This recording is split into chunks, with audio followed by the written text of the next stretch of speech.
조선시대 드라마 보면 후궁들 진짜 화려하잖아요. 비단 옷 입고 왕한테 사랑받으려고 서로 치열하게 싸우고 궁궐 안에서 온갖 음모를 꾸미고 그래서 우리가 후궁하면 떠올리는 이미지가 있어요. 장빈인, 장녹수, 앙을 홀린 판무파탈.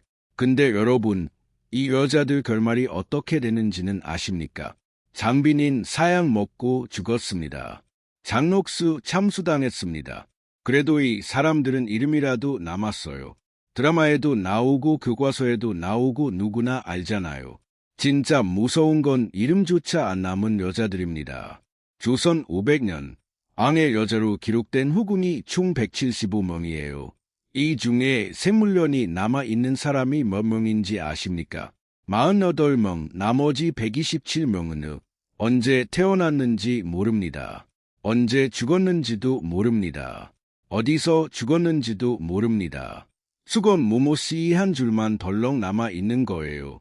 자, 그러머니 여자들한테 대체 무슨 일이 있었길래 기록이 모형일까? 안비가 죽으면 국상을 치릅니다. 온 나라가 울고 종로에 모셔지고 능이 만들어져요. 후대왕이 제사까지 지냅니다. 후군이 죽으면 조용히 묻입니다. 무덤 이름도 능이 아니라 그냥 묘예요. 그 묘가 지금 어디 있는지 아는 사람도 없습니다. 이게 죽고 난 다음 얘기고 더 끔찍한 건 살아있을 때입니다. 앙이 죽으면 안비는 대비가 됩니다. 궁에 남아요. 권력도 남습니다. 후군은 그날로 쫓겨납니다.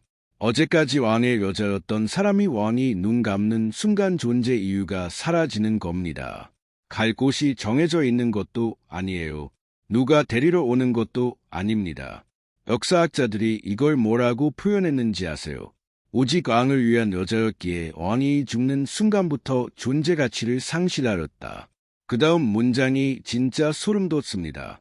일종의 용도 폐기인 셈이다. 용도 폐기어 쓰는 말이 아니잖아요. 근데 조선은 이걸 500년 동안 175명한테 반복했습니다.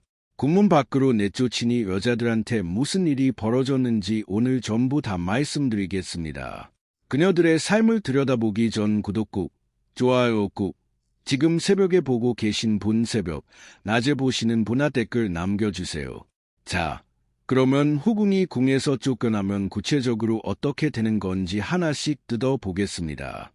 일단 왕비와 후궁의 차이부터 확실히 짚고 갈게요.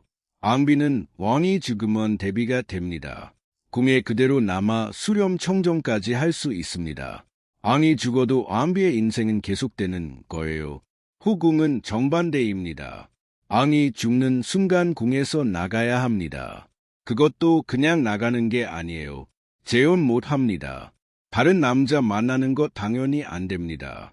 왕의 여자였으니까 죽을 때까지 왕의 여자로 남아야 하는 겁니다. 그러면 나가서 뭘 하느냐? 아무것도 못 합니다.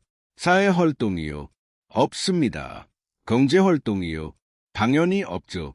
이걸 한마디로 정리하면 사회적 유배예요. 궁 안에서는 풍계도 있고 처소도 있고 궁녀들이 시중도 들었습니다. 군문을 나서는 순간 그 모든 게 사라져요. 근데 여러분, 여기서 한 가지 더 무서운 게 있습니다. 자식이 있는 후궁은 그나마 낫습니다. 앙자를 낳은 후궁이면 아들 집에서 살 수도 있었어요. 그 아들이 혹시라도 왕이 되면 인생이 역전되는 거죠. 자식이 없는 후궁은 갈 데가 없습니다. 조선 초기에는 정업원이라는 곳이 있었어요. 쉽게 말하면 앙실 전용 비군이 절입니다. 자식 없이 궁에서 쫓겨난 후궁들이 머리를 깎고 들어가는 곳이에요. 한때 왕의 총애를 받던 여자가 삭발하고 목탁 두드리면서 죽은 왕의 면복을 비는 겁니다. 여기까지 들으면 그래도 갈 곳이 있으니 다행 아니냐고 생각하실 수 있어요. 아닙니다. 영어원은 조선 후기에 폐지됩니다. 유학자들이 불교시설이라고 눈가이 취급하면서 결국 없애버렸어요. 그 뒤로는 진짜 갈 곳이 없어진 겁니다. 그러면 간택 후궁, 그러니까 양반門문과 출신 후궁은 좀 나았을까요? 원빈 김씨라는 여자가 있습니다. 명의정을 지낸 김수왕의 종손녀예요. 조선에서 손에 꼽히는門문가 딸입니다. 이 여자가 숙중의 후궁이었는데 숙중이 죽고 궁을 나갔습니다. 그런데 돌아간 사가 너무 허무했어요. 얼마나 허무했느냐면 다음 왕인 경중이 직접 돈을 쥐어줬습니다. 집을 하나 사라고. 실록에 기록이 남아 있어요. 다음 왕이 불쌍히 여길 정도라면 그 집이 어떤 상태였겠습니까? 이게 영의정 집안 손녀딸의 사정이에요. 그러면 궁녀 출신 승은 후궁은 어땠을까요? 승은 후궁이라는 건 원래 궁녀였다가 왕의 눈에 들어서 후궁이 된 여자를 말합니다. 이 사람들은 돌아갈 친정 자체가 번치 않았어요. 전문가 출신인 령빈도 저 지경인데 궁녀 출신한테는 아예 돌아갈 곳이 없었던 겁니다. 여기서 한 가지가 분명해집니다. 후궁의 운명을 가른 건 아내의 사랑이 아니었어요. 친정이 있느냐 없느냐, 가문이 크냐 작으냐 등 뒤에 누가 있느냐, 이게 전부였습니다. 왕의 사랑은 왕이 살아있을 때만 유효하거든요. 근데 여러분, 쫓겨나는 게 최악이라고 생각하시면 안 됩니다. 이건 1단계요. 쫓겨나는 것보다 더한 일을 당한 후궁들이 있습니다. 쫓겨나는 건 그래도 살아는 있는 거잖아요. 지금부터 말씀드릴 이야기는 차원이 다릅니다. 조선 후궁 중에는 쫓겨난 정도가 아니라 맞아 죽고 노비가 되고 사약을 받은 여자들이 있습니다. 첫 번째 이야기부터 하겠습니다. 1455년 단중이 왕위에서 끌어내려지기 직전에 후궁 간택이 있었어요. 이때 뽑힌 여자 중에 권원이라는 양반의 딸이 있었습니다. 수기권이 14살이었어요. 14살의 아내 후궁이 됐습니다. 이 여자의 행복은 딱 1년 반이었어요. 수양대군이 쿠데타를 일으키면서 모든 게 무너집니다. 단중은 왕에서 끌어내려지고 상황이 됐다가 결국 영월로 유배를 갑니다. 그 와중에 수계 권씨의 아버지 권원이 단중 보기를 시도합니다. 실패했어요. 아버지는 능지처참을 당합니다. 몸이 6조각으로 찢겨서 전국에 돌려진 거예요. 문제는 여기서 끝이 아닙니다. 아버지의 제가 딸한테 원화됩니다. 수기 권씨는 후궁 지위를 박탈당했어요. 그리고 노비가 됩니다. 왕의 후궁에서 도승지 조선문이라는 사람의 계집종이 된 겁니다. 여러분, 이게 감이 오십니까? 어제까지 수교의 마마라고 불리던 사람이 오늘부터 누군가의 종이 되는 거예요. 8년입니다. 8년 동안 노비로 살았습니다. 세조신년에 겨우 반문이 됐어요. 풀려났습니다. 그런데 풀려난 다음이 더 처참합니다. 갈 곳이 없어요. 친정은 멀문당했습니다. 남편이었던 단중은 이미 죽었습니다. 궁으로 돌아갈 수도 없습니다. 충청도 보과 진천을 전전하면서 떠돌았어요. 너무 가난해서 충청도 관찰사가 조정에 보고를 올렸습니다. 이 여제가 너무 궁핍하니 국물이라도 지급해 주십시오. 왕의 후궁이었던 사람한테 지방관리가 구호품을 요청한 겁니다. 이 여자 82세까지 살았어요. 무려 82세. 그 긴 세월을 아무도 모르는 곳에서 아무도 기억하지 않는 사람으로 살다 죽었습니다. 기록에는 사인도 없습니다. 어디서 죽었는지도 없어요. 묘가 어디 있는지도 모릅니다. 이게 첫 번째 사례입니다. 두 번째는 이것보다 더합니다. 솔직히 말씀드리면 이건 좀 잔인해요. 성종의 후궁 중에 귀인 엄씨와 귀인 정씨라는 여자가 있었습니다. 성종이 살아있을 때는 왕의 충혜를 받던 후궁들이었어요. 성종이 죽고 연산군이 즉위합니다. 연산군이 왕위에 오른 지 10년째 되던 해 어머니 폐비윤씨가 어떻게 죽었는지를 알게 되어 어머니가 폐위되고 사약을 받는 과정에 이 두 후궁이 관여했다는 사실을 알게 된 겁니다. 1504년 어느 날 밤 연산군은 창경궁 뒷뜰에 두 사람을 끌어냅니다. 걸박합니다. 그리고 직접 몽둥이로 때려 죽입니다. 아니, 직접이요. 신하한테 시킨 게 아니라 본인 손으로 때린 겁니다. 여기서 끝이 아닙니다. 연산군은 이 두 사람의 시신을 젓갈로 담으라고 명령합니다. 젓갈이요. 사람 시신을 소금에 절여서 젓갈을 만들려고 한 겁니다. 그리고 사내뿌이라고 했어요. 아까 말씀드렸잖아요. 후궁이 죽으면 그래도 묘라고 불리는 무덤은 있다고. 이 두 사람은 모두 없습니다. 몸이 남아있지 않으니까. 성종이 살아있을 때 총애를 받은 게 무슨 소용입니까? 왕이 받기는 순간 전임왕의 사랑은 아무런 보호막이 되지 못했습니다. 세 번째 사례도 말씀드리겠습니다. 인조의 후궁 조기인이라는 여자가 있었어요. 인조가 살아있을 때 엄청난 충애를 받았습니다. 권력도 상당했어요. 인조가 죽고 효종이 지휘합니다. 조기인이 저주 사건에 연루되어 결과요. 사약입니다. 선왕이 가장 아꼈던 후궁을 다음 왕이 사약으로 죽인 겁니다. 여러분, 여기서 이 세 가지 사례의 공통점이 보이십니까? 수기 권씨는 다음 왕 세조 때문에 노비가 됐습니다. 그인 엄씨와 정씨는 다음 왕 연산군한테 맞아 죽었습니다. 조기인은 다음 왕 효종한테 사약을 받았습니다. 후궁의 생사를 결정하는 건 지금 왕이 아닙니다. 다음 왕입니다. 지금 왕이 아무리 사랑해줘도 다음 왕이 적으로 규정하면 그걸로 끝이에요. 후궁은 왕의 사랑을 소유한 게 아니라 빌린 겁니다. 왕이 바뀌면 빌린 걸 돌려줘야 합니다. 목숨까지도요. 그런데 이렇게 죽거나 쫓겨난 후궁들은 그래도 기록이라도 남아있잖아요.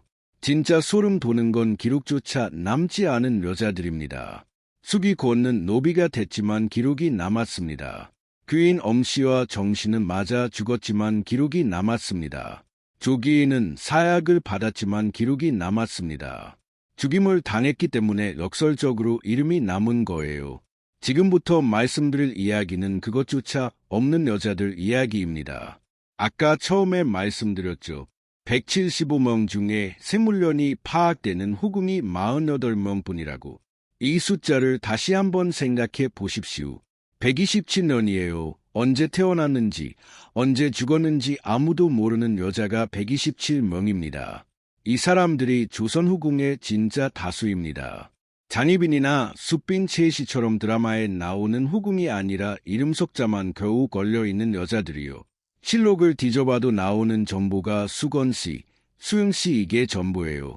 언제 입궁했는지도 불분명하고 왕의 총애를 받았는지도 알 수 없고 자식을 낳았는지조차 확인이 안 되는 경우가 수두룩합니다. 그러머니 여자들은 궁을 나간 뒤에 어떻게 살았을까요? 모릅니다. 진짜로 모르는 겁니다. 기록이 없으니까요.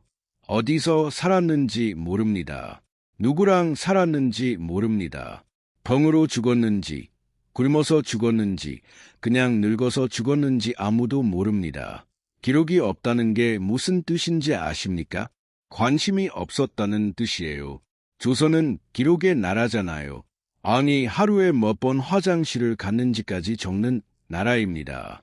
그런 나라에서 왕의 여자였던 사람의 사망 기록이 없다는 건 안 적은 게 아니라 적을 필요를 못 느꼈다는 겁니다. 왕비가 죽으면 실록에 소십줄이 남습니다. 장례 절차, 시호, 능의 위치에도 기간 전부 다 기록해요. 후궁이 죽으면 운이 좋으면 한 줄 남습니다. 운이 나쁘면 아무것도 안 남아요. 왕비의 무덤은 능이라고 불리면서 지금까지 관리되고 있습니다. 후궁의 무덤은 묘라고 불리는데 대부분은 지금 어디 있는지도 모릅니다. 혹시 여러분 주변에 아무도 몰라보는 조선시대 무덤 본 적 있으십니까? 잡초 우어지고 비석 글자 다 달아서 누군지도 모르는 그런 묘요. 그 중에 왕의 여자였던 사람 무덤이 있을 수도 있습니다. 아무도 모르는 거예요. 확인할 방법이 없으니까. 이게 175명 중 대다수의 결말입니다. 쫓겨나고 잊혀지고 기록에서 사라지고 무덤조차 찾을 수 없게 되는 것, 죽임을 당한 것도 비극이지만 존재 자체가 지워지는 건 그보다 더한 거 아닙니까? 자, 여기까지 들으시면 이런 생각이 드실 겁니다. 조선 후궁은 전부 다 이렇게 끝나는 거나? 아닙니다. 딱 한 사람 예외가 있었습니다.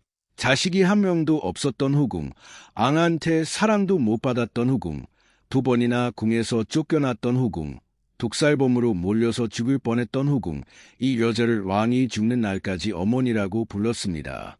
럼빈 김씨, 아까 잠깐 말씀드렸던 여자 기억하십니까? 사조가 너무 허름해서 경중이 돈을 쥐어줬던 그 후궁이요. 이 여자 이야기를 제대로 해드리겠습니다. 17살의 소녀가 궁에 들어옵니다. 간택후궁 일로 집안이 보통이 아닙니다. 할아버지의 형이 명의정 김수왕이에요. 조선에서 손에 꼽히는 명문가 안동 김씨 집안의 딸입니다. 그런데 이 여자가 애암비가 아니라 후궁으로 들어갔을까요? 밥부터 말씀드리면 정치적 무기였습니다. 당시 궁안에는 장희빈이 있었어요. 남인 세력의 핵심이었죠.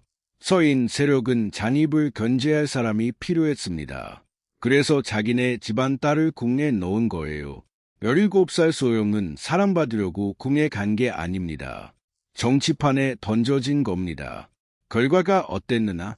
숙종은 연빈을 쳐다보지도 않았습니다. 장희빈한테 빠져 있었거든요. 그러면 나중에라도 사랑을 받았느냐? 안 받았습니다. 숙종은 장빈인 다음에 숙빈 채씨한테 갔어요. 연빈은 끝까지 숙종의 관심 받기였습니다. 여러분 생각해 보십시오. 왕한테 사랑을 못 받는 후궁이 궁에서 얼마나 버틸 수 있겠습니까? 그래도 연빈한테는 집안이 있었어요. 서인 노론의 핵심 가문이 뒤를 바치고 있으니까 존재 자체가 사라지지는 않았습니다. 그런데 진짜 위기가 옵니다. 1689년 기사한국 남인 세력이 권력을 잡으면서 서인이 몰락합니다. 2년 왕유가 폐위되어 연빈도 같이 궁에서 쫓겨납니다. 입궁한 지 3년 만에 쫓겨난 겁니다. 여기까지만 보면 앞에서 말씀드린 다른 후궁들이랑 다를 게 없어 보이죠. 쫓겨나고 비참하게 살다가 잊혀지는 수순. 그런데 이 여자는 달랐습니다. 5년 뒤인 1694년 갑술왕국이 일어납니다. 이번에는 서인이 다시 권력을 잡아요. 2년 왕후가 복이 되고 연빈도 궁으로 돌아옵니다. 돌아온 연빈 앞에 한 여자가 있었습니다. 숙빈 채씨. 모수리 출신으로 숙종의 아들 연인군을 낳은 여자예요. 이 두 사람의 만남이 조선 역사를 바꿉니다. 숙빈 채씨의 상황을 보겠습니다. 아들이 있습니다. 연인군이요. 이 아들이 혹시라도 왕이 되면 인생이 바뀌는 겁니다. 문제는 숙빈이 모수리 출신이라는 거예요. 가문이 없습니다. 정치적 배경이 없습니다. 왕자를 훈육할 자격이 있다고 인정받기도 어려웠어요. 아들은 있는데 아들을 지켜줄 힘이 없는 겁니다. 연빈 김씨는 정반대였습니다. 영의정 집안의 딸이에요. 노론의 핵심 가문이 친정입니다. 가문도 있고 정치력도 있고 인맥도 있습니다. 없는 게 딱 하나 있었어요. 자식입니다. 숙종의 후궁으로 수십 년을 살았는데 자식이 한 명도 없었습니다. 여러분 앞에서 제가 뭐라고 말씀드렸습니까? 자식 없는 후궁이 궁에서 쫓겨나면 갈 곳이 없다고 했죠. 정업원에 가서 삭발하고 비구이가 되거나 기록에서 사라지거나 연빈은 거기에 해당하는 여자였어요. 원래대로라면. 그런데 숙빈 채씨가 연빈한테 아들을 맡깁니다. 연인군, 훗날의 영조예요. 연빈이 양자로 입적하고 직접 키웁니다. 가문은 있는데 아들이 없는 여자. 아들은 있는데 가문이 없는 여자. 이 두 사람이 서로의 약점을 채워준 겁니다. 이게 단순한 우정이 아닙니다. 정치적 동맹이에요. 숙빈 입장에서는 자기 아들한테 명문가의 보호막을 씌워준 거고 연빈 입장에서는 자식 없는 후궁이라는 치명적인 약점을 메운 겁니다. 연빈은 어린 연인군을 업어주고 먹여주고 놀아줬습니다. 이건 제가 꾸며낸 이야기가 아니에요. 나중에 영조가 직접 실록에서 해상한 내용입니다. 어릴 적 연빈이가 나를 업어주셨다. 먹을 것을 먹여주셨다. 그리고 1718년 숙빈 채씨가 먼저 세상을 떠납니다. 연인군 곁에 남은 어머니는 연빈뿐이었어요. 2년 뒤 숙종이 죽습니다. 연빈은 두 번째로 궁에서 쫓겨납니다.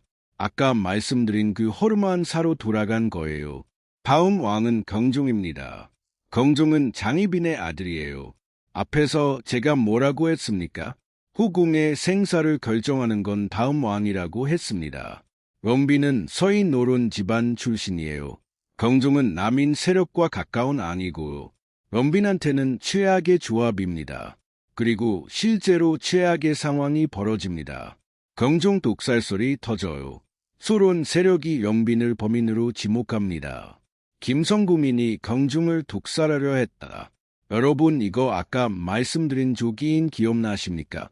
인조의 후궁으로 총애를 받다가 다음 왕 효종한테 사약을 받고 죽은 여자요. 전례가 있었습니다.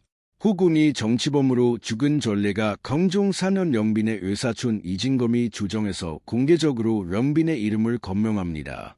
영빈을 초용해야 합니다. 외사촌이요. 피를 나눈 친척이 주정해서의 여자를 죽여야 합니다라고 말한 겁니다. 정치란 게 이런 겁니다. 가족이고 뭐고 없어요. 영빈은 진짜로 죽을 뻔했습니다. 이때 한 사람이 움직입니다. 이는 왕후 숙중의 세 번째 랑비예요. 영빈보다 17살이나 어렸지만 두 사람은 혼으로 연결된 정치적 동지였습니다. 이는 왕후가 이진검의 고모를 불러요. 이 고모가 동시에 영빈의 이모이기도 합니다.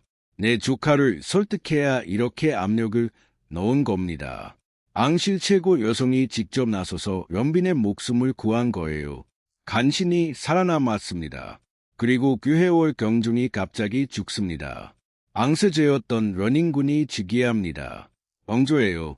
영빈이 업어주고 먹여주고 놀아주면서 키운 그 아이가 왕이 된 겁니다. 영조가 즉위하자마자 영빈에게 무혐의 처분을 내립니다. 독살설은 없었던 일이 됐어요. 여기서 소름 돋는 게 있습니다. 아까 제가 이런 말씀을 드렸잖아요. 후궁이 궁에서 쫓겨나면 전부 잃는다. 이 여자는 쫓겨났기 때문에 전부를 얻었습니다. 무슨 말이냐면 영빈이 궁 안에 있었으면 감시를 받았을 겁니다. 자유롭게 사람을 만날 수 없었겠죠. 궁 밖에 있었기 때문에 친정 가문인 노름과 자유롭게 연락할 수 있었어요. 이는 왕후와도 오갈 수 있었습니다. 궁 안과 궁 밖을 잇는 연락책 역할을 한 거예요. 다른 후궁들한테 사형 선고였던 태궁이 여자한테는 무기가 된 겁니다. 175명의 후궁 중에 사과에서 정치를 한 사람은 영빈 김씨가 유일합니다. 쫓겨난 여자가 쫓겨났기 때문에 왕을 만들었습니다. 영조가 즉위했습니다. 앙아들이 왕이 됐어요. 그러면 영빈의 삶이 확 달라졌을까요? 달라지긴 했습니다. 영조는 즉위하자마자 영빈에게 각별한 예우를 올렸어요. 대신들한테 영빈에게 취재하라고 명령도 내렸습니다. 하지만 변하지 않은 것도 있었어요. 영빈은 여전히 궁 밖의 사람이었습니다. 후는 후궁이에요. 앙의 양어머니라는 이유로 궁에 다시 들어갈 수 있는 건 아니었습니다. 앙을 만든 여자는 그 왕의 궁에 살 수 없었습니다. 그래도 영조는 틈만 남은 영빈을 찾아갔어요. 영빈의 사저를 오가면서 안부를 물었습니다. 앙이 직접 후궁의 사저를 찾아가는 건 상당히 이례적인 일이에요. 조선 역사를 통틀어도 이런 경우는 거의 없습니다. 1735년 영빈 김씨가 세상을 떠납니다. 나이 67이었어요. 영조의 반응이 실록에 남아 있습니다. 내 어머니가 돌아가셨다. 자식이 한 명도 없던 후궁을 왕이 내 어머니라고 부른 겁니다. 그리고 영조는 파격적인 결정을 내립니다. 영빈의 사당에 궁이라는 글자를 붙여준 거예요. 이게 파격이냐면요. 조선시대 후궁의 사당은 방이라고 불렀습니다. 궁이라는 글자는 세자와 세자빈의 사당에 나쓰는 격이에요. 후궁이 궁을 받으려면 조건이 하나 있었습니다. 자기가 낳은 아들이 왕이 돼야 합니다. 서울 종로구 궁정에 칠궁이라는 곳이 있어요. 왕을 낳았지만 왕비가 되지 못한 후궁 7명의 사당입니다. 숫빈 최씨의 사당도 거기 있어요.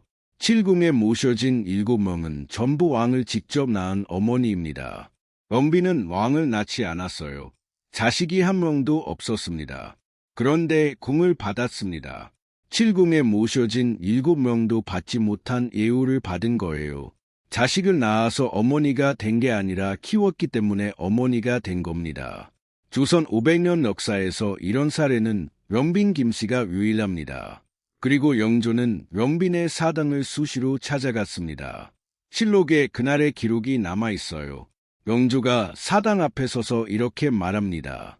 어릴 적 영빈이 자신을 업어주었다고 놀아주었다고 먹을 것을 먹여주었다고 영빈의 친척 중에 없는 사람을 찾아내서 등용하라는 명도 내렸습니다. 나중에는 허류옹주를 영빈의 봉사손으로 보내서 영빈의 제사가 끊기지 않도록 했어요. 왕이 된 뒤에도 52년을 제위하면서도 83세로 죽는 날까지 여자를 어머니라고 불렀습니다. 피 한 방울 섞이지 않은 아들이요. 오늘 영상에 처음으로 돌아가겠습니다. 왕의 여자 175명. 왕이 죽은 뒤 여자들에게 무슨 일이 벌어졌습니까? 쫓겨난 여자가 있었습니다. 머리 깎고 절에 들어간 여자가 있었습니다. 노비가 된 여자가 있었습니다. 맞아 죽은 여자가 있었습니다. 사약을 받은 여자가 있었습니다. 그리고 기록조차 남지 않은 여자가 127명이었습니다. 이 여자들 전부를 간통하는 공통점이 하나 있어요. 왕이 살아있을 때는 마라고 불렸습니다. 왕이 죽는 순간 아무도 이름을 불러주지 않았습니다. 175명 중에 딱 한 사람 죽어서까지 이름이 불린 여자가 있었어요. 럼빈 김씨. 왕한테 사랑받지 못했습니다. 자식도 없었습니다. 2번 쫓겨났습니다. 독살범으로 몰려 죽을 뻔했습니다. 175명의 후궁 중에 가장 불리한 조건을 가진 여자였어요. 그런데 이 여자만 왕이 죽는 날까지 어머니라고 불렸습니다. 그랬을까로? 피가 아니었습니다. 사랑도 아니었어. 가문의 힘만도 아니었습니다. 어린 연인분을 업어주고 먹여주고 놀아주고 쫓겨난 뒤에도 목숨을 걸고 지켜준 사람 영조의 기억 속에 남아있던 건 권력이 아니라 그 손길이었던 거 아닙니까? 서울 종로구 궁정동에 가시면 칠궁이 있습니다. 왕을 낳았지만 왕비가 되지 못한 후궁 7명의 사당이에요. 지금도 남아 있습니다. 거기에 럼빈의 자리는 없어요. 왕을 낳지 않았으니까요. 그런데 영조는 럼빈의 사당에 궁이라는 글자를 붙여주었습니다. 칠궁 밖의 궁 기록 밖의 어머니 조선 500년 군문을 나선 175명의 여자의 중에 죽어서까지 누군가에게 이름 불린 사람이 가령 몇 명이나 됩니까? 럼빈한테는 영조가 있었잖아요. 나머지 170명한테는 아무도 없었고. 근데 만약 여러분이 조선시대 후궁이었다면 왕의 사랑을 받는 쪽과 든든한 가문이 있는 쪽 둘 중에 뭘 택하시겠습니까? 댓글로 남겨주세요.